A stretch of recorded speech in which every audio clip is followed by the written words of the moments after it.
Hey everyone, welcome back to the Love Collective podcast. I'm here with Cho. Hello. How you doing, Cho? I am doing really well. I don't know what it is about this week in particular, but it's been super productive for me. I got plenty of sleep last night, and so I woke up today really motivated to just get done a lot of the goals that I had written down for myself. One of those new exciting things is that we both were able to get our podcast onto Spotify. So for all Yeah. you Spotify listeners right now, thank you so much for subscribing to the podcast. We hope you stick around. We've got some catching up to do. Now that I think we're on episode 7 or 8. Right. Um, but yeah, I'm super excited about that. And I have some content for my YouTube channel for ASMR videos coming out soon. So I'm doing I, really well today. I love your ASMR. It just puts me Thank to you. sleep.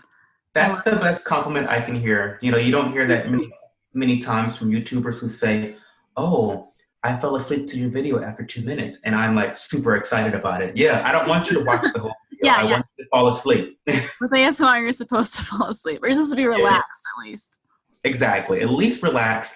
Best case scenario, you fall asleep after 2 minutes, and then you're good. Right. Your skin is glowing, by the way. Thank you. It's the lighting. It's the lighting. And I will tell you, top secret, do not wash your face every day. What? I do not wash my face every day. I know. We can talk about this after the show, Lisa, but like I wash my face every other day.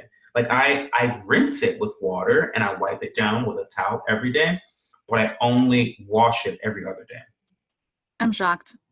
Yeah. Pro I think tip. we should have a dermatologist on the show We to really should. say if that's a good idea or not. But your skin has always looked amazing. So maybe it's Thank you. the best kept secret out there. Best kept So secret. Now it's out. I've used like all different kinds of face washes, and Uh-huh. like every now and then I've got kind of acne prone skin. But I've recently started using Cetaphil. Have you ever heard of that? Oh yeah. Mm-hmm. It's just I don't even know what it is, but it's the most gentle, like it's almost like you're not even washing your face because Yeah. it doesn't feel like anything.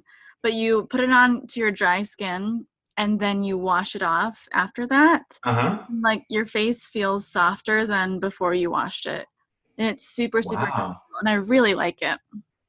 That's crazy because I use St. Ives, hashtag not sponsored by St. Ives, but I love it. And it's really rough. Like there's like pebbles and rocks in that Oh, stuff. the apricot scrub. The apricot scrub. Yes, you know, Lisa. You know. Have you seen, there's this article that was going around Facebook a long time ago, and it was like, St. Ives apricot face wash wants you to hate yourself or something. Have you seen that? I have It was not. like, I don't know. It was dumb. I didn't even read it. I just saw the title. It made me laugh. But I love it. I think the whole thing is that like, I don't know, like you're not supposed to scrub your face away or something, but it's amazing. So It how often do you use that? every other day. That's what you use? That's what I use. That is what I Okay. So you're like every other day washing your face, but when you do wash your face, use. fucking intense. I'm ripping my face off. That's what I'm doing. That's what I'm doing. I'll have to find the article and send it to you. Oh my goodness. So yeah, that's how I'm doing. I got too drunk at a zoo this weekend, so that's how I've been. Oh, that sounds classy, really classy with all the other animals. It kind of made me think though of your lights at the zoo, and I kind of get it now. So the zoo here has like different events that they put on, and most of them are like alcohol based. So there's like I went to the Wines at the Wild, but there's like a brew zoo or something, and then I just saw an advertisement for a luau night at the zoo. Oh, I okay. I think it's their only way to like make a decent income, Right. So Start selling hard liquor. right, exactly. That'll get people out there. But the animals are all the same, the alcohol is just different. Of course, of course. Well, I'm glad you enjoyed yourself. It was good. It was a good time. Shall we get into our topic for today? Yeah, I think you picked a really crazy topic that I'm really interested in talking about today. I'm so excited. Okay, so I randomly found this article. It's from Refinery 29. They have some cool stuff. I They like do. I've noticed that. posts. And the article is by Corey Steig or Corey Stieg. It's from July 16, 2019, and it's called What is Relationship OCD and How Can You Tell If You Have It? And you guys, I'm reading this article and I'm like, oh, I think I might have this. It's intense, y'all. It's really intense.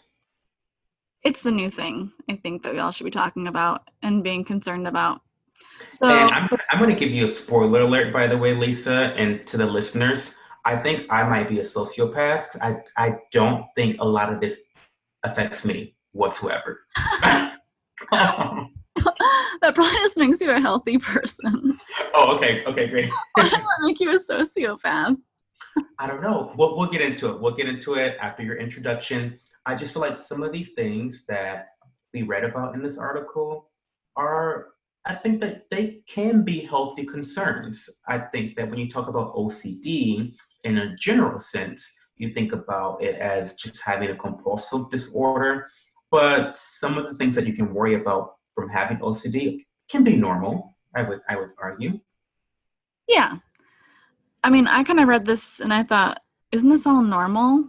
But at the same time, I'm kind of like an empath. I'm like, I just feed off of everyone's feelings all the time. And Right. I probably feel things like super intensely. And maybe that's why.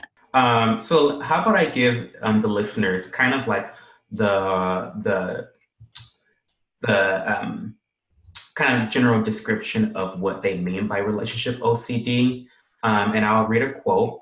It says relationship OCD or relationship substantiation are terms that are often used to describe obsessive compulsive symptoms that are centered around a person's close relationships. He says, although relationship OCD isn't an official diagnosis, it's viewed as a presentation of OCD. It's defined as having recurring unwanted thoughts, ideas, or sensations that make you feel driven to do something repetitively. Mm. And yeah, that's intense. And just so that everyone's on the same page as we continue forward, the acronym for relationship OCD is ROCD, which we're going to be calling ROCKed. Rocked. Because our world is rocked after reading this article. Honestly. Literally rocked. Okay, so at the beginning of the article, they're giving like different descriptions or like ways that you might have this. So it says most of us have experienced the excruciating suspense of waiting for a text back from a crush, or the potent anxiety of wondering if the person you're seeing wants to be exclusive, or the uncertainty of not knowing who you're going to spend the rest of your life with. Or maybe you experience all of these things. I don't know. As I was reading that, I thought, don't we all don't we all feel those things sometimes? Yeah. So so you're saying you don't, and that's why you're a sociopath because you're just like you're not concerned. Well, maybe, okay. When I was like deep in the dating game, at first, I cared a lot. And I think the one thing I related to the most was like getting a text back. You know, I will tell you that I have friends now currently who are dating, seeing different people, and she literally told me that she counts a certain amount of time before she replies to a Snapchat. So Mm. she could, so for example, she could get a Snapchat from this guy.